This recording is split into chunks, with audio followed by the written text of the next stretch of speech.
Hello, everyone. My name is Charlie Miller. I'm here interviewing John Chao. Today's date is September 21st, 2022, and we are interviewing via Zoom. The first questions I'd like to ask you is some biographical information, like your date and place of birth. Yep. I was born July 21st, 1984 in Mount Vernon, New York. And what were the names of your parents, their occupations, and did they have any military background at all? Yep, my dad's name is Sherman Chow. My mother's name is Vivian Chen. My dad worked on Wall Street in New York City. My mom, she was an art director. She was a PTA. She kind of dabbled while I was growing up. I think now she's a what's the term? A docent at an art museum there. No military service. My dad is born in Taiwan. My mom was born in the States. So, yeah, no service. All right. And what schooling did you have prior entering the military?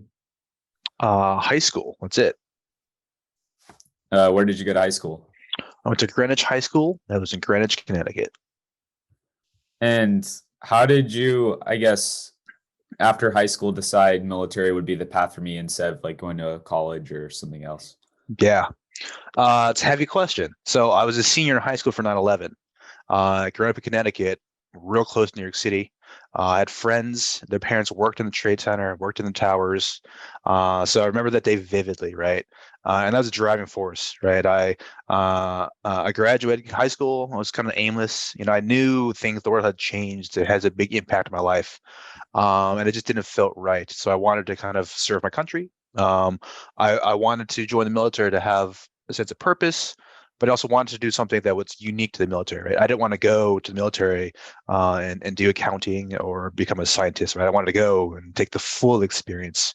So I chose to join the Marine Corps and I chose to join the infantry, and that's kicked it all off from there. Wow. And what were your parents' opinions on you decide make this decision? Yeah, it's a good question, right? They were a little bit crestfallen, right? It was a hard decision, right? I grew up in an affluent neighborhood. Not many of my peers are joining the military. Most are going to big name colleges and trying to go to McKinsey and Bain and have these big jobs, right? But most bucking the trend, right? So they were scared. People were going overseas, we were going to war, so they knew that was in the cards. But they understood, I'm very headstrong. They knew there's not much they could do to kind of persuade me away from what I wanted to do. So they supported me through what I needed, but it was not they weren't happy with my choices. They're accepting what I had to do. Yeah, that makes sense. And then where did you initially enroll? Was it through your high school or just a local office or? Yeah, no, it's a local recruiting office out of Stamford, Connecticut. You go to MEPS, it's a military, I forget the acronym, but that's where I went in Bridgeport, Connecticut. I went there, I gave him my ID, threw me on a bus and drove me down to Paris Island, South Carolina, November of 2004. And what were your initial impressions of arriving at that first day of boot camp? I remember I had to pee really bad because I had been on a bus for hours, and that I couldn't wait to use the restroom. But I couldn't go to the restroom because it was very regimented, right? Stand here, wait here, sit down, put this on, do that. And the whole time just thinking, I need to use the bathroom. When do I get a chance to speak up to do this, right? But I don't, you get there, you don't have a voice, right? You're just a lemming. You're told what you need to do and to follow in line. So that was challenging physically. And then it was very chaotic to say the least. You didn't know what's going on. You didn't know why you're moving, where you're going, what you're waiting for. You're just getting shoveled around. And it's all paperwork and in processing and receiving information and drug tests and shots. And eventually, you land in this squad bay. It's a barracks, classic, concrete floors with bunk beds everywhere. And they say, "All right, here you are. You sleep here. This is where you're gonna live for some time." And I think that's when I finally got to go to sleep. And just adapt to my new setting. Were there any initial like culture shocks with, coming from people of all different backgrounds from various parts of the country? And do you feel like you were able to blend in pretty well with, I guess, the rest of the recruits? Yeah, that's a cool question. So, question to you, is this question specific to boot camp or like later and like past that into like the rest of my military career? Probably just starting with boot camp for now. I guess we can talk more about camaraderie and stuff like that later. But yeah. Yeah, okay. So at boot camp, I'd say no, it wasn't as impactful because I didn't talk with them, my fellow candidates, that often, right? Like I'm trying to survive. I'm trying to ensure that the drill instructor wearing this crazy hat didn't see me, didn't make me do push-ups, right? Make sure I got enough food. Um, there's been some culture and just hearing the diversity of like accents and hearing the long Southern drawls, but I didn't get to like know anybody. Right, we didn't sit down and talk and hear about how what their upbringing was like, who they were, what cliques they were in high school. That didn't happen till later. So the culture shock for like my friends, if you will, was not there. But the culture shock of being in foreign military training was definitely more salient. Was there ever, I guess, a moment in boot camp? I know this is where, a lot of people tend to fall off before, making it to, I guess, a real position. Was there ever a moment where are like, I don't know if I can do this. This is getting really hard. Yeah. I don't I don't think so. Um, my memory of like being hard, being like, oh, it comes later in my career. We can talk about later. But in terms of boot camp, it was definitely challenging. Um, I found ways to pass the time. So before I left for boot camp, I listened to 3 songs on repeat to memorize the lyrics. Just like so, I knew like if I could close my eyes, I would hear the songs, right? And I just put them over and over to kind of pass the idle time. So that was helpful. I don't remember the songs now. Time is crazy like that, but that was a tactic that I used. Um, yeah.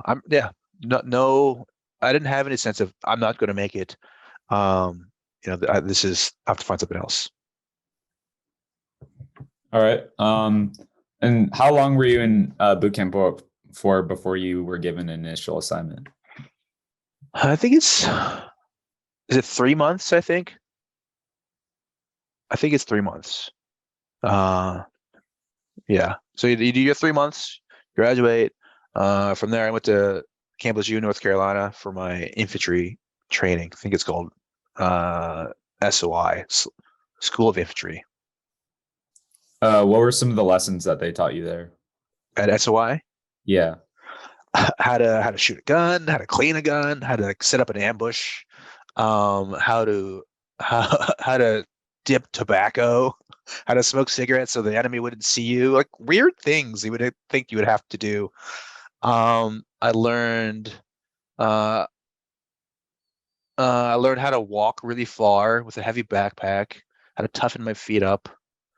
Um, and I think they planted seeds on how to be good at something and how to excel and have grit and how to stick with something. And I think I could continue to develop and refine that through my time. Interesting. And then after the infantry school, where did you transition to next? So after infantry school, you go to your unit. They call it going to the fleet, right? So everybody, if you graduate, you go to the fleet, and we're all divvied out, right? So it's there's a long sheet, a long scroll to pull out and say, read your name. So you're going to this place, you're going to this place, right? So like all your friends are going to disperse. Some go to Hawaii, some go to California, some go to Pendleton or North Carolina. I happen to go to North Carolina with like maybe 4 or 5 other people from my cohort of other SOI students. Maybe there's 400 of them, right? So we went to the fleets. I went to 2nd LAR, which is the Light Armored Reconnaissance Battalion, and I went to the fleet, and that starts the next chapter. And so when you're talking about a fleet, is that just like you're being stationed, I guess, ready to go overseas and just waiting for that assignment? Yeah, exactly, right. So you hear about all these units, right? You hear about recon and the different, like that's called the fleet, right? You're mobilized, you're ready to go, and you're on rotations to go overseas or different training positions, right? And that's essentially like final graduation, right? You have boot camp, and you have some they call it A school or some sort of on the job training, right? How to be an electrician, how to be an infantry guy, how to code, whatever, right? After that, when you're done, what do you go? Go to the fleet for, for operations. And when were you, I guess, assigned to an operation? So I got to second LAR. We did some training, and the first operation is defined as a deployment, right? So that's what everybody wants to do. Right? They want to go overseas and want to deploy. At that time, there were two methods. One was you go on a plane and fly over to Iraq, and you live in Iraq and fight, or you go to a MU, which is a Marine Expeditionary Unit. And those are on a rotating basis. You live on an aircraft carrier with the Navy, and you just kind of float around the world as a quick reaction force, right? So something bad were to happen, they need Marines or they need ships or need boats, so they're gonna go zoom in and help out, right? So that was my first deployment. I sat on a big aircraft carrier. I was a private, so I had all the terrible duties of cleaning things and scrubbing things, and that's when I got my first taste of of things called they call it fleet life, right? So you're not in the United States, you're watching TV. This is like you're gone. This is what the movies and the books are based on. What were your, I guess, favorite things to do when you weren't, doing those kind of pesky jobs on the ship? Yeah, hiding so I wouldn't have to do those pesky jobs. I read a lot of books. I I'm an avid reader. Um, I played Game Boy Advance because we had that. Somebody brought a PlayStation to play that. But really, it's just a lot of time, downtime. Like you're on, there's nothing to do, right? You're playing cards. We played spades, and building some like lifelong friendships with people that we had. We joined together at the same time, and that we're really this a strong bond of people that we still stay in touch with to this day. And was there, I guess, always news coming in of what was going on, like in the places of battle? And were you, I guess, kind of getting a feel for, oh, I could be sent out this day, or? Yeah, that's a great question, Charlie. Um, so when you're overseas getting news, so this is pre-iPhone. This is like before Wi-Fi, right? So like getting information was a little more challenging. So that the military overcame that, so they had their own news network called AFN, Armed Forces News, and they had that playing on the TV, right? But it'd be like cheesy 80s safety messages like, hey, when you're going down the stairs, make sure you grab the handrail, right? If you're gonna make sure you brush your teeth today, right? Like silly things. You're like, is this real? And you think, I didn't brush my teeth today. Well, thanks for telling me, right? So that's how we got our news, right? We would have to watch this, and like those were like people joined the military and they would work for AFN, so they were military service members making news publications and videographing. So we'd see that, and it was like global news, right? So it was hard to get focused on what was actually happening, where we potentially go, which is probably Iraq, right? But also, our mission wasn't to go to Iraq; it was just going to be available, right? So really, what it was is that we would float to different locations. We went to Spain, and we get off and have Liberty. We call it Liba, which is just vacation, right? So we'd stay in Spain for 4 days, and we'd have 3 days of Libo, and we would stop there because the ship would need fuel, right? We need food, have to resupply, but also like we would go insane if we lived at sea for too long. So we'd go there and we'd drink, we'd have fun, we'd party, right? And then we come back and get in trouble for doing too much, and then go back to floating around and come back, right? So we kind of look forward to those milestones, right? Where are we going to next? Who are we gonna hang out with? How are we gonna coordinate this? And we're less focused uh, on the weight of potential danger, right? We try to keep it lively because we didn't know what that could be. And when you were in those foreign countries, were you ever like, were you in uniform, or were you, just going out casual? Yeah. No, so you would wear your civilian clothes, right? You would stand out because you look ridiculous, or you have this silly haircut, and you'd be in a pack of Americans that are all like 19-year-old guys wearing, so you'd stand out, but you'd try to fit in the best you could, except for this concept called shore patrol, right? So they're essentially to be people in their pseudo dress uniform. So the Marines had this, like, it's like a button down with a tie and green pants, all their ribbons and like their rank. And they would walk around the city or the town, ensuring that we were, behaving in a particular manner, right?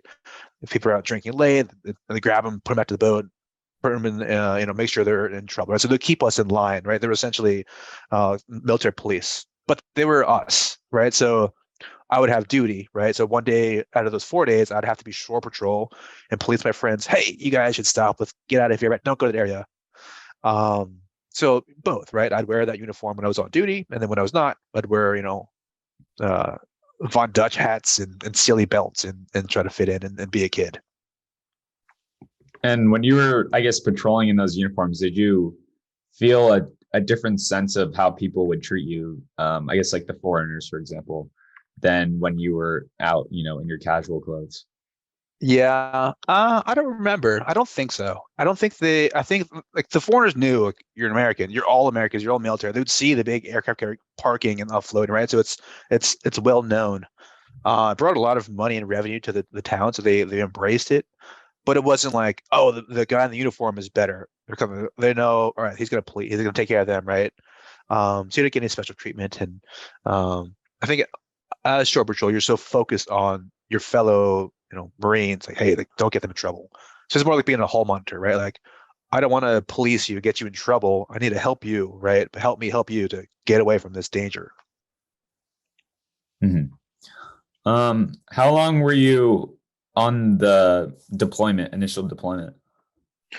Um, Somewhere between 6 to 8 months. Yeah, time gets crazy, but yeah, we're on this MEU, the 26th MEU. We went to Spain, went to Greece, went to Jordan, went to Israel, went to Iraq for a month. Did some missions there. Went to Dubai. Um, then we came home. What were some of the missions that you did in Iraq? So LAR is it's an 8-wheeled light armored tank with a big gun on top, right? And it's kind of supposed to be in forward event of the line, right, helping out, doing some intelligence and doing some reconnaissance. So we were in the middle of the desert, absolutely nowhere, helping this intelligence unit install sensors in the ground, right? So it was like a month-long RV trip. We're just driving around, stopping, digging holes, putting in some equipment, and then driving away, and then sleeping outside under the stars and the dust storms. It was so hot that we couldn't just drink our water. Like the water would boil in the water bottles and get all the BPA in it. So we had to keep the water in the shade. And then we had to wrap all of our water bottles that we would want to drink in a sock. Then we'd hang the socks from our windows and our doors and wet it. And then they would cool it down through diffusion, I think, right? And that was your job. You need to go water the sock garden to keep our water cool. Because if you don't, we won't have water. We'll be cranky. And that's what you would do at nighttime and during the day. And it was a big responsibility to ensure that everybody had enough water. Wow, that's crazy. Um, and so you said you went for 6 to 8 months and then you came home. Were you, I guess, out of the military then, or did you get restationed in the United States? Yeah, so when I came home, I came right back to the same unit, LAR, right? And then you wait for your next assignment. I was very eager to go back overseas, but I volunteered to go again. And like a month later, I went to another unit, went straight to Iraq on a plane. Um, we were flying to Iraq because the unit we're going to had a lot of loss, they lost a lot of people, and they needed help, right? So we're going as combat replacements.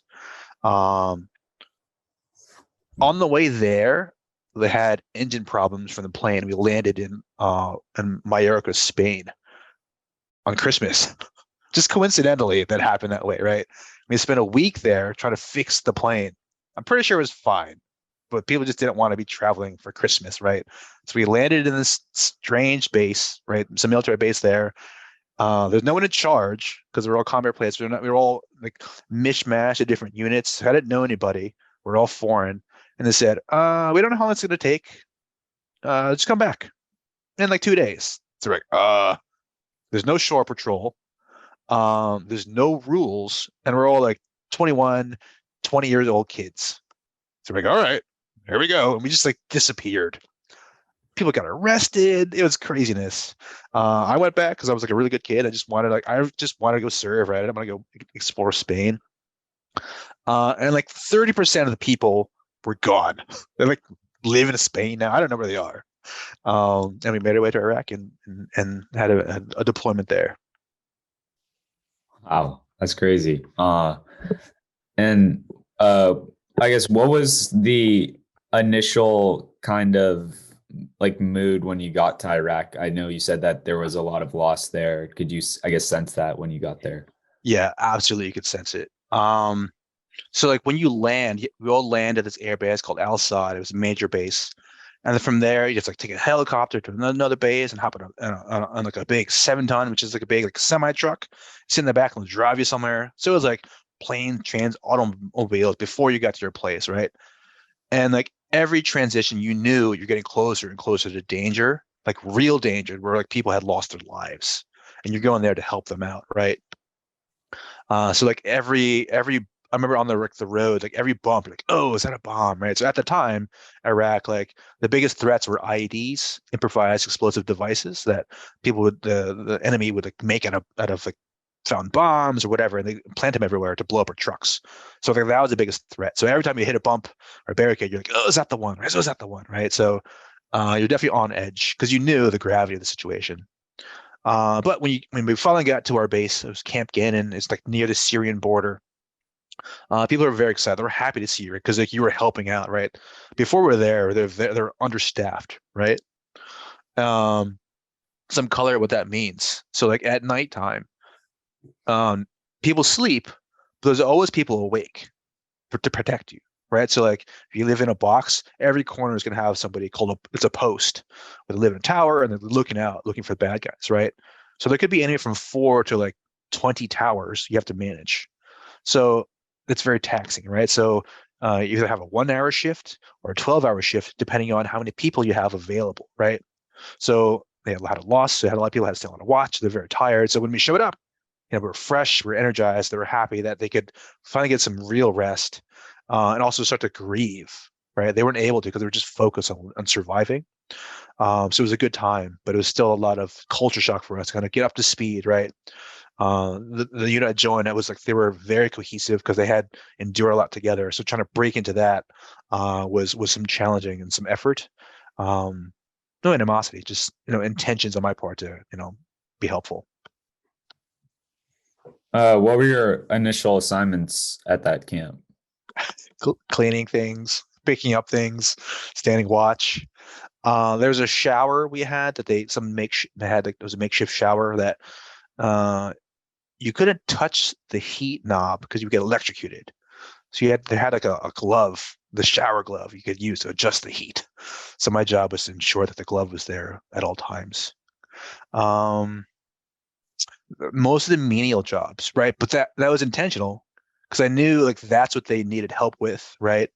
That's what they didn't want to do that, and I needed to prove my value and my worth to them by doing those jobs, right? There's no ego, right? You guys are very tired. You went through a lot. That's very hard. I was literally in Spain, partying people that were lost, right? Like perspective, right? So let me come in. What do you need help with? I will do it. Let me help you out. Was there ever a sense of danger while you were there, or was it pretty under control, I guess? Yeah, there's definitely a sense of danger. So like all the loss came because had swept through this town. There's like they said there's a curfew. Like, hey, if you're good, leave the town. Nobody in the city is allowed to be out at 8 o'clock. If we see you out in the town, we're going to assume you're bad and we're going to engage you. And they did that for a month. And they went from like east to west and just cleared through the city looking for all the bad guys, looking for all the weapons and intelligence, right? And in doing so, the enemy was very motivated to stop from doing that. So a lot of engagement, right? So when I got there, there was a lot of destruction, right? They like had brought in bulldozers, like push to like move houses to build barricades, right? So you could see the aftermath of war. I didn't participate in it, but I saw it, and I saw the effects on the morale and the human psyche of the people that were engaged in it. Um, After that, we moved to another base, a remote outpost, and built it by hand. So we were filling sandbags. We got shot at a few times, but by and large, they did their job well to kind of flush the area of flush the bad guys away, so we could hold the ground, right? So that was the goal, right? Get the bad guys out, like grab, like get in territory in football, right? Like you move the ball, they move it close to the goal line, and other job is to hold it. So that's kind of what we had to do, um, in my short time there. And when you say like bad guys, I guess what like organized, are you referring to like an organized group or are these just like militias in the Yeah, area? I don't really know. Right. I was so young, I wasn't tracking the intelligence. I didn't know. But in hindsight, there were like foreign fighters that people had, they had flown and they flew, like they wanted to fight Americans, they wanted to defend Iraq. So they had come in from other countries. Al Qaeda was a big threat. Whether we call them Al Qaeda, right? That was the mission to go to get rid of Al Qaeda. Whether they were or not, or they identified it as that, unknown to me, right? There were people that didn't want me there, and that's how I thought of them. Do you mind sharing a little bit about what was kind of happening in the war overall? Like, what was the context at that point? Yeah. So this was winter of 2005 going into 2006. So this is like the surge. Bush is like, we're gonna, we need to swing the tides. We're gonna surge troops, and I was part of that effort in Anbar province, Iraq, where all the Marines were stationed. So it was before then. It was kind of like, what are we doing? Are we winning? What's happening? Right? We knew we needed more help. Right? So the surge was good. And I remember thinking like, where are people going to go? What are we doing? Um, um, I'm trying to just focus on this one particular. So I deployed to Iraq like two more times after that. And like the mood changed a lot during that, right? But that the first time was like anticipation for something to happen, something's going to change on our side, right? To swing the tides for our efforts. And how long were you in Iraq in total for across this span, I guess? For this one deployment was 6 months. Um, And were you across those just those two bases or additional ones? yeah, just those two bases. So where did you return to after those two bases? I went back to the States. I went back to LAR for 3 months and went back to Iraq. Where did you head back to in Iraq? We went to Rawa, Iraq. It's a strategic location, like another bridge along the Euphrates. We had to protect the bridge so we can continue to have our logistics channels. Um, I got my Purple Heart during that deployment. It was October 4th, 2006. Um, Can you tell we're us a little bit about that? Yeah. So we're on a mission. It's like a 14-day mission that we were going to go on this island hopping campaign. So we had our LAVs. We drive around. We jump off that, get into a boat, and go to these islands and looking for caches of weapons, right, where the enemy would hide them, collect intelligence, and clear out. Like much like the unit before had cleared out a city, we're doing the same in like open terrain along the riverbeds, right? So same concept, different, locale. Um, so that we did that for first day. We camped outside. We slept under the stars. Did that for the second day, and that night we were driving to our bivouac site where we're going to sleep, right? Our campground. We're there. We're going to stop there. We're going to wagon wheel, get in a big circle, and set up. On the way there, we hit a triple stack mine. It flipped our 14 truck vehicle on its back on its side, and landed. I was sitting back. There's a photo of me actually, like the moments before it happened.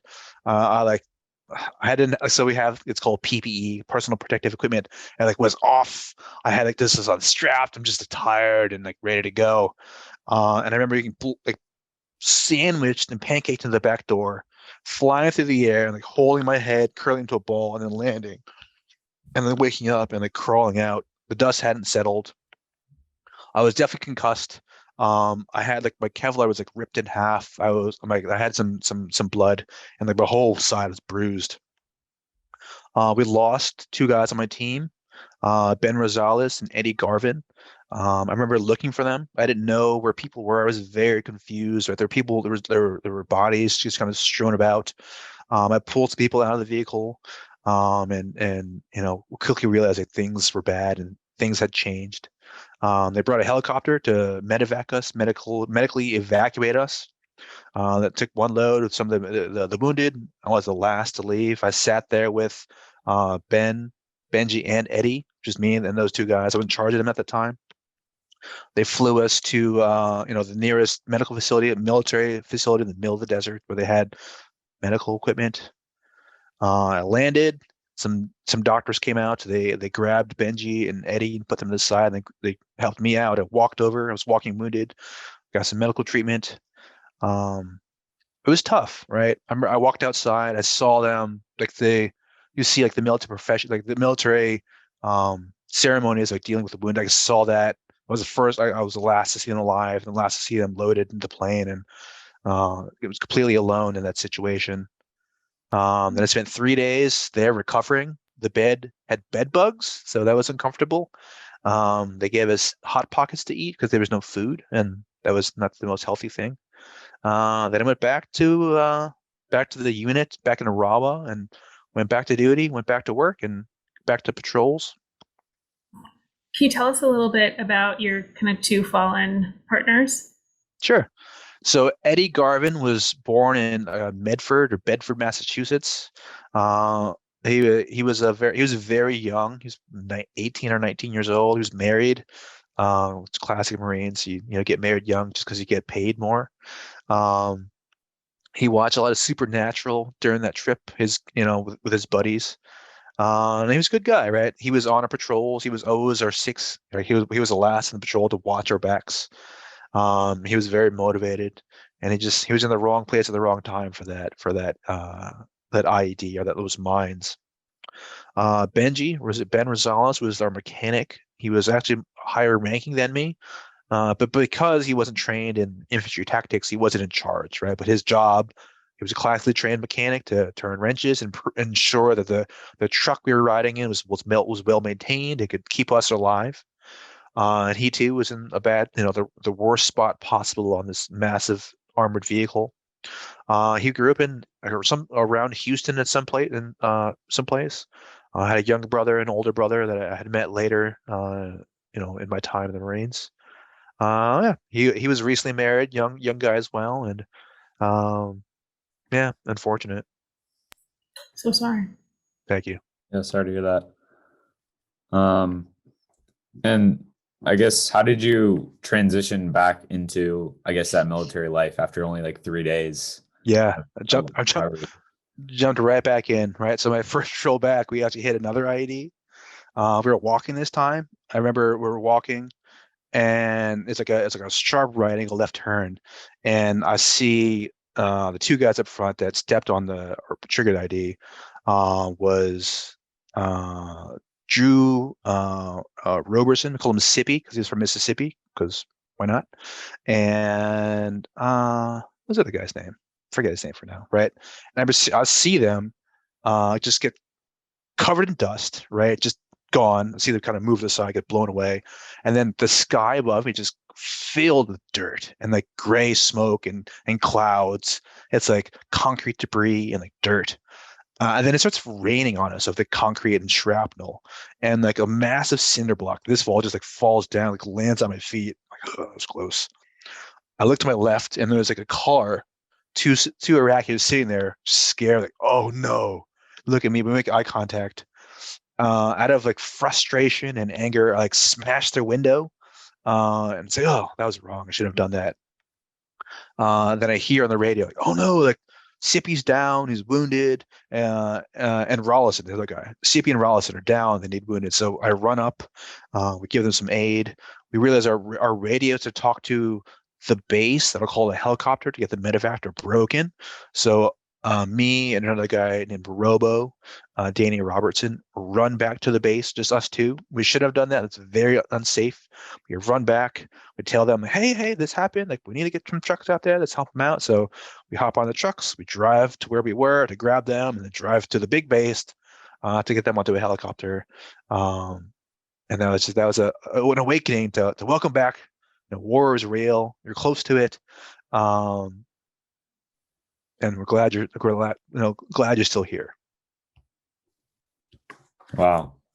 And I guess how after those two like pretty traumatic events. How did you, I guess, maintain motivation to just keep pushing forward? Yeah, it was tough. So there's a third event, November 4th. Our lieutenant, right? So like our boss, our GM, our captain, um, he was on a roof placing sandbags. There was some machine gun fire that spooked him, and he fell off the roof, fell on his head, and snapped his neck. So I heard the commotion. I ran up there, I see him there, gave him CPR. I remember like he was like thirsty, so he like when you get thirsty, you have like the crust on the side of your mouth. I remember the crust in his mouth was on my mouth because I was giving him CPR. I could feel like a step in his neck from where he fell, and he died instantly. Name's Mark Chelina. So it was tough, right? Like those are 2 months, October, November, within 30 days. Like all these things happened. So it was hard, right? And then we had to like we had our own combat replacements that came in to try to fill the shoes of these people, right? So like full circle, got to experience both sides of this tough encounter. And how do we deal with it? You form really strong bonds with your teammates, right? Like misery loves company, and that's what we did, right? We were like, I'm still talking to these guys, and you pick up like your family, you could talk about these things and you process, but you're not processing like why or who, or you can't grieve at a time. You have to just survive, right? So you talk about just stupid things, right? Like you also get desensitized in a bad way, right? I still read a lot, right? I've always been a pretty avid reader. I think that helped me. I could escape, right? I could read uh, like Yvonne, silly books, right? Um, so yeah, that's it. You look inward, you look outward to your friends, and just kind of rely on each other to get through those tough times. And after kind of those 2 months, was anyone saying, okay, John needs to take a break? Let's maybe just park him for a small bit to recover, or what? Or is there just, are you surrounded by this as a normal state of affairs? Yeah, it's a good question. I talked to like an organizational psychologist I remember at the time. I don't remember anybody saying like you need to leave, go sit down, right, or take a knee. I think I would have fought him. I wouldn't want to stay, right? Our platoon, right? So like I was at LER, there are various companies, there are various platoons, right? So I was third platoon of three, right? So the other two platoons with equal size. Does that make sense? Kind of hierarchy. So like ours was definitely the most hard hit. But the other two also had some tough times and some loss and some damage. So they could have put me over here, but like being with your friends is far more valuable than avoiding those situations. And like statistically, I shouldn't have encountered any more. Right? Like maybe I should have just stayed. I just have good luck or bad luck. I don't know. So yeah, I think that it's like manpower. What do we do? It's kind of a rock on a hard place. How did you, I guess, transition to the next event after, or not event, but like next stage of your military career after that? I guess Yeah. December. So after that one, during that one, I realized all the cool things I'm doing. Like we'd go to night raids, right? So like we knew we need to go to this house, 123 Main Street. Intel says there might be a bad guy, there might be some bombs, there might be some intel. I don't know, but you and like your platoon go there and tell us what's there, right? So we'd plan an operation, right? Like people set up side, we like kick down the door, we'd jump in, like kind of do like Zero Dark 30, like, wow, what's here, right? And I realized like that's fun. That's all the cool stuff. Like it's not that dangerous. We're kind of just like doing things. I could get some aggression out, right? I feel like I was doing a good. Feel like I was moving the needle, right? I was finding bad people. I was trying to stop them. And I realized like every time I was there doing the fun stuff I liked to do, there was an intel guy. So I thought like, I should just do his job, right? Like he's not standing post. He's not dealing with loss. Like I want that guy's job. So it was a long process. He was a human intelligence guy, right? So he would do interrogations. He would collect intelligence from sources, like kind of spycraft and war. So it was a very long process to get involved and get screened and get qualified. So that's what I did, right? I think it was a year-long process to get qualified and trained to do that. So I trained, did his job, so I could be prepared for the next deployment. Did that next deployment come? Yeah. That one, we went to Fallujah, Iraq. This time, so before I was an infantry guy, I was a scout, reconnaissance guy. Now, in this new capacity, I'm an intelligence guy. I'm a human intelligence. Uh, I was part of a human exploitation team, a HET team. I was HET 12 and HET 3. We're based out of Bahrain and Fallujah, Iraq. And my job there was to find intelligence by talking to people, talking to prisoners through interrogations, or talking to confidential informants through various tradecraft methods to get information to drive operations. Right.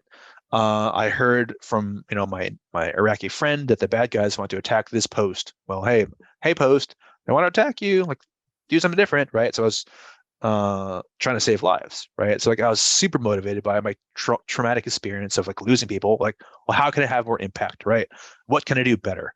That was my focus, right? I don't want to, I don't want to take lives. Like, that's not going to help. But like, let's protect Americans. Because when I got back from that hard deployment, I talked to all the families, the people that were lost, and the hardest part was that Ben Rosales' family was trying to use me to replace the loss of Ben, right? So, we want you to come to his younger brother's graduation. We want to stay in touch with you. And it was unhealthy, right? They couldn't go on. And I recognize that, right? But I saw that they needed closure, right? For them, they said, goodbye, Ben. He hopped in a plane and he flew to Iraq. Months later, some guys in uniform came and said, hey, unfortunately, your son's perished.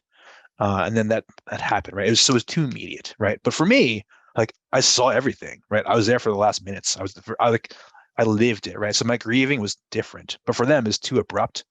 So their process was, for me, far more traumatic than what I dealt with, and I was far more sympathetic to what they had to do, that I wanted to protect that and stop that from happening. So I was incentivized and motivated to be an intel guy and stop, Americans from enduring these challenging days. That's what I focus on, right? Just trying to help people stay alive. Sounds like you were really motivated and really good at it, but it also sounds like a really difficult job. So, but your first job was difficult too. So I'd love to like hear, there's different kinds of hard, it sounds like. Would love to maybe just hear you talk about that.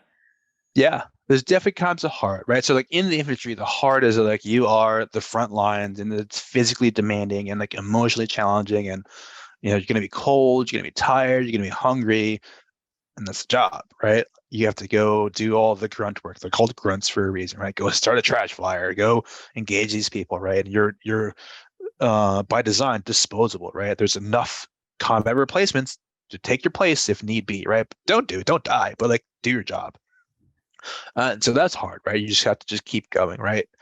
Conversely, on the intel side, you're just dealing with a lot, right? So I would talk to, I'd have, some number of people that I would talk to on a regular basis, and I have to catalog and kind of like draw inferences, connect lines together, and kind of do some analysis, right? I would interview them and think, okay, like you mentioned this person and that person, connect some dots. There's a lot of writing, right? I'd talk to somebody, I'd have to write reports about what they said and information they're providing to document things, right? So it's not all hearsay, and how to validate it, right? So it's far more involved, right? And then the weight, right? So occasionally we'd say, hey, I heard from my confidential informant that there are a cache of weapons at the corner of Market Street and Main Street. Hey, Marines, go get it, right? Occasionally, it would be a trap. It would be an ambush that you sent them to. So if somebody got hurt, which they would sometimes or heaven forbid, they would perish, it's your fault, right? That's on you for leading them towards a trap. So there's a lot of like balance you're trying to do to figure out, is this worth it, right? How do I validate this? Am I sure? Then how do you deal with that is the challenge of the intel world. Can you talk at all about kind of like the information? I guess like what was like one, I guess what was like your biggest piece of information that you received that you had to pass forward? Yeah, so that's hard to answer, but I can give you an example of things that people would say, right? So it's helpful to understand like people's motivations in war, which is like survive, and they don't know who's going to win, right? Like you guys are fighting, the Americans and Al-Qaeda, whoever you're fighting. I don't know who's going to win. I think the Americans will, just because they seem to be do good from my perspective. to ensure my longevity, I'm going to talk with them. And in doing so, there are like enemies that I personally have that I have an opportunity to get rid of, right? Let's say I'm a tire salesman and like my competition has better prices. So I can either change my prices or I can say, no, I think that guy's a bad guy there, John. I know he's a bad guy actually, because you know what? I saw him at night talking to these guys in hoods, and they're saying things. They were like, Americans are bad. Yeah, we don't want like Americans. And yeah, that's what I heard. So as an intern, you're like, okay, you write that down. You go, is that real? Did it actually happen? Did that tire salesman, how did he hear that, right? And does that make sense? Or is he motivated to like remove his financial competitions, right? So you'd have to filter and parse through all that. You talk to multiple people and say, all right, you talk to the beauty salon next to him. Hey, did you hear this? Were the people? No, no, no, no. That guy never leaves his house, right? So it's like dealing with gossip, trying to figure out, like, is this true? Is this real? But then you can use like other, drones, well, planes, cameras. There's other, methods to kind of validate your information. But it all start through a human giving you rumors they've overheard or they claim to see. You have to take at face value and prove that's correct or incorrect. Okay. Yeah, that definitely makes sense. How long did you serve as an intel officer in Fallujah? So I was there for six to 8 months. They're all 6 to 8 months. Like some get extended. They all start at 6, and time just gets blurred. How many other, I guess, trips to Iraq did you have after Fallujah? No more Iraqs. We have 2 more Afghanistan stories. We have an Asian, Japan, Philippines, Thailand story. And those are all the deployments. I guess, do you want to share like any standout moments from any of those? I guess we've talked a good amount about kind of your role and your duties, but if you have any, I guess, standout stories you'd like to share about those, feel free. Charlie, I'm a wealth of stories, so we can talk for hours. Let me pass it back to you. What are you most interested to hear about, right? Like I have special operations stories we haven't talked about. I have more intel stories to talk about. Like, I have like funny, like, non-combat stories. I have more tragic military combat stories we can talk about. What interests you? I guess, yeah, more, I guess, action stories of you in combat. Just parts you find, unique and Yeah. Sure. Yeah. And if I can get a vote for special operations, that'd be interesting. Sure. So the latter half of my career, I went to the special operations world, and I was an intel guy on a special operations team called MARSOC, right? We're called MSOTs at the time, Marine Special Operations Teams. And like everything I had learned up to this was like, I realized like prepared me for this, right? Like I was an outsider. I had to like quickly integrate with these people that had been bonded and formed well together that were like very A-type, like tattooed, tank tops, mohawks, like hard people to like connect with, right? They were bullies. They were probably, the stereotypes were there, right? So I had to integrate with them, provide value, and help them on their missions, right? So I was on 2 teams, special operation teams, either Navy SEALs or Green Berets or MARSOC teams or Air Force people. They're all numbered. So it was a 4-digit number. I was on 8232. So 8 is always for Marines. So if you talk to a SEAL team or an ODA, which is the Green Berets, they always have a number 2. So if you've heard of 7th group or 3rd group or 1st group, that's always the first number. So I was on 8 for Marines. 2 was like the East Coast, West Coast. 3-2 is like the company and platoon, right? So it was on 2 different teams. It was about 15 people, and we would all do different missions. So we went to Afghanistan.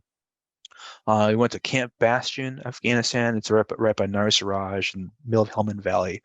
It's where Prince Harry was stationed for the Brits. That was their base. He wasn't there. He was gone by the time I got there, right? But it was a huge Brit presence, and we were this small special operations outpost in the middle, right? So there's a big fence for the Brits and a small fence for us to do whatever we wanted to do, right? So the first 3 months, The Brits were there. They had this massive operations, lots of helicopters, had their own medical facility, but they left. And we got to see them leave, and we were the only ones left there. This huge base. It was insane. We had a dirt bike track. We just drive around. It's like a boys' playground, right? There was a shooting range. We just go shoot around, and like no concerns. There's a big blimp with like a big camera we used so they could look around at things. Really? It felt like Home Alone, right? So like the parents leave, like, what do we do? What do we do? What do we do? We just run around on ATVs and dirt bikes for about like 3 weeks. I'm like, oh, actually, we have a job to do. We can't be messing around. And our job was to train and enable our partner forces, which was the Afghan Special Forces, as well as the National Directorate of Security, which is like the Afghan version of the CIA and FBI, right? We had to help them, teach them how to do intel, teach them how to do infantry, teach them all their things, right? So that they could teach the Afghan army, teach the Afghan police, teach the Afghan militias, right? So it all trickled down, right? So it was a lot to do. So how would we teach them? Like we would have classes on our massive playground, right? Hey, this is how you do surveillance. This is how you draw pictures of what you're looking at. This is how you do sniping, right? This is how you do these things. And then we'd take them outside the wire into enemy territory and say, let's go to missions. Let's go do missions together, right? And we go side by side and say, go ahead, and and we take it from there. So I'll tell you about 2 missions that we did. One mission, we lost Aaron Torian. He was our team leader, so he was our boss. So it happened to me again. He perished. And in the second one, I got shot in the head. So the mission for Aaron, our goal was to be a disruption force, right? So we drove to an area.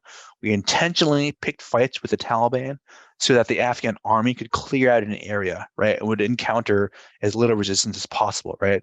Give them confidence, help them get used to, right? They were training, right? So we would intentionally fight as many people as we could so that they couldn't fight the Afghan army, right?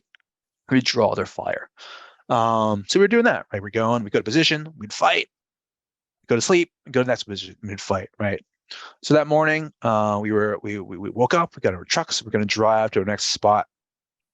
On the way there, I flipped my truck, and because the roads are too narrow on the road, they're all dirt roads, and it collapsed and it rolled over. And we spent about 4 hours trying to pull the truck over on its side, right? And these are massive MRAPs, mine-resistant trucks. While this was happening, we heard radio rumors of an ambush happening, right? The Taliban knew that we were stuck, or our truck was flipped. We're in the middle of a valley, so there's just mountainous walls around us, super bad spot. I shouldn't have flipped the truck there, but we knew the Taliban heard, oh, they're stuck. Let's smash. Let's get ready. Get your friend, get your cousin. Let's go fight. They're finally righted the truck, and we drove to a spot. I parked. I got ready, I put on my gear, brushed my teeth, got my guns ready, and then we hear a loud explosion. We hear on the radio, what is that? And I'm with the doc, Tyler Scarborough. He was, he's a special forces trained medic. He's like, we gotta go. T just stepped on a mine. He's hurt. We have to go help him out. So me and him jump in the truck. We drive to a spot. We park. We jump out. And we just start running. Probably the fastest I've ever ran in my life, like Usain Bolt. And we get there on a CT, called him T, Aaron Torian, and he was messed up. He stepped on a mine. I don't want to get to gory details unless you like to, but he was not a good spot. I mean, started doing some medical treatment, right? We gave him an IO. So you know how you get an IV? They take a needle, they put it into your vein to give you fluids. Well, sometimes if you lose a lot of blood, your veins are too small to receive a needle. So instead, you take a big needle surrounded by smaller needles and you jam it into your sternum. It's very painful, but it gives you fluids. It goes straight into your bone marrow, and that's what we gave to him. So we pressed that into his lung, into his chest, gave him a bunch of tourniquets to stop the bleeding. We applied, it's all treatments possible, right? There's the tube in his throat. We had to cut it through there. Me and Tyler were doing this. Meanwhile, we were getting ambushed because the Taliban hadn't, we're preparing before that, right? So they're attacking us. Luckily my friends are there to kind of keep me protected, but I'm so focused on trying to keep T alive. I didn't notice this, right? They later on, hey dude, that was pretty close. We grabbed him. I gave him CPR. So I gave him CPR to 2 people. Both no, not 100% failure rate. Before he stepped on the mine, a medevac helicopter had picked up another Army guy to take him away. So we had to wait an hour for them to refuel, get ready to come back to us. It was like poor timing. So the whole time we're under ambush. I'm giving chest compressions. We're doing CPR, trying to keep him alive until the helicopter finally lands. We load him on. He's alive still. And we continue fighting. Right. They brought in some air support. They brought in a B-1B bomber, which is like a strategic, large bomber that came down and like swooped us, and they turned on his afterburners and flew away. It was like the loudest thing in my life, and like all this ash from the afterburners like fell down on us. I don't know why they did it. It didn't help. It was just loud and annoying. They had some more air support, and we fought for a few hours, and we finally, they brought in some more help, and we got our way out to the nearest American base to kind of start our grieving process. We learned that T made it to Germany, but eventually would succumb to his wounds. He would have been, quadriplegic probably with some severe brain problems had he survived. They took us, so we were safe at a base where we parked our trucks. They brought a helicopter. They loaded all of us Americans onto it. They flew us to the base where he was, so we could see him fly out, right? See his remains. They brought us pizza. They treated us nicely, right? There was another MSOP there that we were friends with. We saw them again, which is nice. Then we went back to our base. We went back to our trucks. We drove back to our house and continued operations to kind of pick off from there, right? We had a combat replacement for T come in, trying to feel his shoes. It was a tall task. T was like a larger than life guy. He was the epitome of like an overachiever. He had like a master's degree from Harvard, right? He was, in my memory, he's like really old and wise and mature, and he was stronger than an ox. Just bad time. He was like a father of 3 and was married, so it was unfortunate. Sorry, that's a horrible story. Yeah, I'm sorry. Should have preempted you that. No, but also that you had to keep fighting. So it sounds like you knew you were probably going to lose him, or that he was going to get medevaced, but you still then had 3 more hours of fighting, you said? Yeah, and that was only like, and then we still had like 4 more months of deployment of like more work to do, right? There's no end, right? You kind of keep going. Yeah. So I got shot in the head. Similar mission, right? We went to a base to kind of draw fire. I was in a corner outpost. I had like a big machine gun, had a huge sniper rifle, had some radios, everything I need, a cell phone. I call my friends if I needed to. And we got there before sunrise. We set up. I had night vision goggles. I was like, I'm good. I'm safe, right? I'm on a roof. I have high ground. I can look down across like 180 degrees. It's just like open terrain and space with another mountain, which endless terrain, right? So on hindsight, I was in a bad spot because I was in one spot, and there were many for them to be, right? So right as sun rose, I would hear like pop shots, right? There was some bad guy out there with a gun that was trying to shoot at us, right? And it was far. You'd hear it, and then you see it. Maybe it'd skip off a rock closer. All right, he's getting closer. He's getting better. He's like finding his range, right? He's kind of coming down to where we are. Behind me was one of my confidential informants, right? And he had a radio that could talk to or listen to what the Taliban was saying because they had open communication, no encryption. So we'd hear, oh, they see us, right? They're shooting at us. I'm like, I know, I can hear them. They're getting close. I know, I see it. So I'm on top of the sandbags looking through my binoculars when my head snaps back. I sit down and I take my helmet off, and there's just like bullet wound through the helmet. Everybody's rushing. Like, oh my God, are you okay? Are you okay? Yeah, I'm fine. And I sip on the back to where my sandbags were. I like angle the helmet. I'm like, all right, it's like he's generally in this area. So like grab a machine gun and just like kind of shooting into that area to kind of get revenge for past times. Definitely had a concussion. I definitely should have gone back to get medical treatment, but I didn't. I put my helmet back on and went back to work and try to keep my friends alive. Charlie, what do you think? John. Oh my gosh, John. Yeah, that I've never heard a story like that before.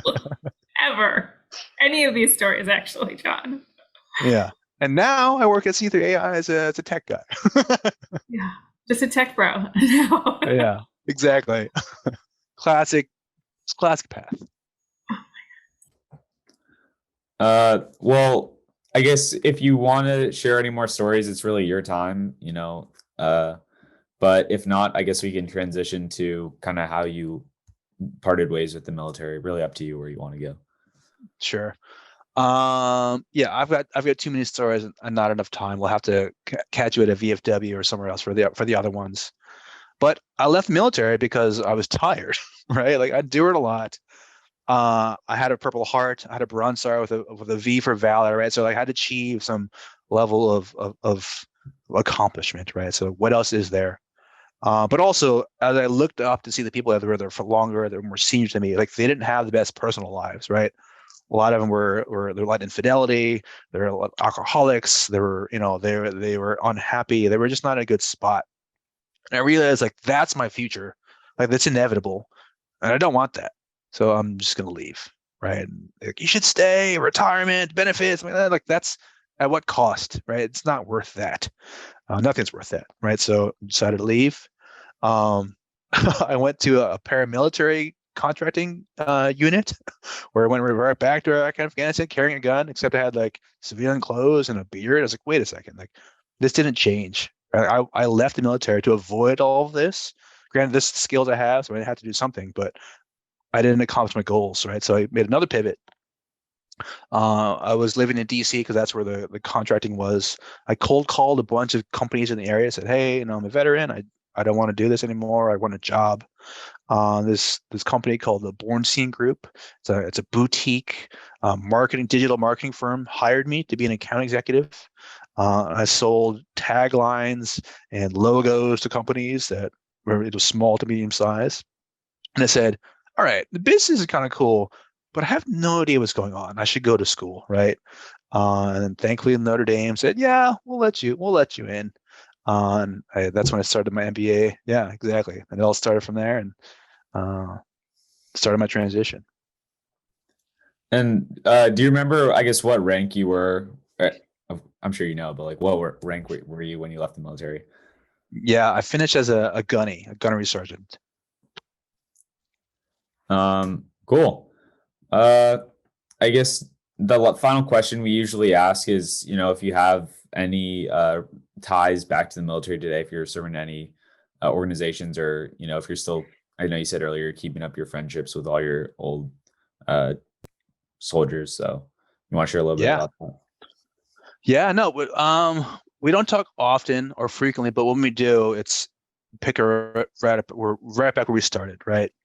Unfortunately, there's still a lot of concerns of veterans and hurting themselves and kind of committing suicide. So there's always initially when it got out, there's a lot of like, oh, so and so is committed suicide. So now it's kind of slowed down, and so there's some of that'll kind of start the conversation like, oh, so and so needs help, which is unfortunate, but I was definitely stay in touch, right? Social media, internet helps from that. I'm not super involved in a lot of veteran organizations. I don't have time for that, right? I've got two kids, I got a wife, I got a demanding job, so it's hard to do that. There's a vets club here at my company that I'm a part of. I work with a lot of vets. My team is predominantly vets, which is nice, right? So we're all very like-minded. We're all very mission focused and work hard and kind of put our nose to the grindstone. And is there anything kind of in your current role that you're able to kind of connect with some of those intelligence skills that you had in the past? Or can you talk a little bit about how you're kind of bringing that experience forward? Oh yeah, no, everything has led and like brought me to this position in life now, to where every skill I've had is being leveraged and used, right? And maybe not the same way that it was intended. Like I'm not shooting guns anymore. Like I'm not like that's my trigger fingers are good and I can dial a weapon. Like that's not the lesson. The lesson is like I know how to work hard. I know how to learn. I know how to be mission focused. I know how to like take care of people, right? Like I did a lot. I think you've heard my stories. I know how to like help morale. I know how to connect with people. I know how to just get things done. And that's a lot of my job here, right? Just connecting and thinking and problem solving, and connecting with people, right? I think that's very important in my role and what I did in the military, and I bring that here. I think I've thought a lot about the difference. So I was an enlisted guy, which is different than the officers who, they go to college and they have different roles, right? We all do leadership. But the difference is that, like, I'm on the front lines and I'm with, people in the trenches while the officers are doing, managing us, ensuring we're happy, taking care of us, and talking up to say, hey, they need more beans, they need more bullets, right? So their leadership is different, where they can communicate up and out and broad and say, hey, what they're doing. But for me, I go like broad to my peers and down, and then get inclusive, right? And I think I found that's a unique skill, to where I can connect a lot of people and help them, and be kind of a good helper, I guess, if you will. Oh, that's really neat. All right. Well, if there's anything else you'd like to add, feel free. But I think we can wrap it up there if you feel like you've added a sufficient amount. Thank you for your service. Yeah. I mean, amazing. A lot of great stories. Yeah. Served our country in so many ways, and really just kind of blown away by everything you saw, and so many challenges along the way. No, thank you both for doing this for me. I appreciate it. I'm honored. I think everything happens for a reason, right? I went through those hard times because I needed to. I learned a lot through it, right? Yeah. I learned Mandarin as well. It's been a year of this language school learning things. So, like, there was a lot of things that went through. I did undergrad online while I was serving, right? So there are things that I did that brought me to where I am. And in doing so, I think I connect better to other veterans. I connect to other people that, I have this blue collar, if you will, that is unlike many others that I don't take for granted. But I definitely appreciate you both for reaching out. I'm going to share your information internally here with other people, so you can kind of get some information. We've got some Top Gun pilots. We've got some other people too. So you'll get some other cool stories to kind of enrich your experience. That'd be great. We'll send the link. We can send a flyer. I'm just reflecting. I still can't believe that you got your Purple Heart before all the other stuff happened. Like, I mean, it's kind of crazy how much happened post. I don't know. Like, they almost have to come up with another, like, more awards, or just the layering that happened afterwards. Yeah. I got lucky, right? I survived a bunch, right? It's you can't, you got to count your blessings, right?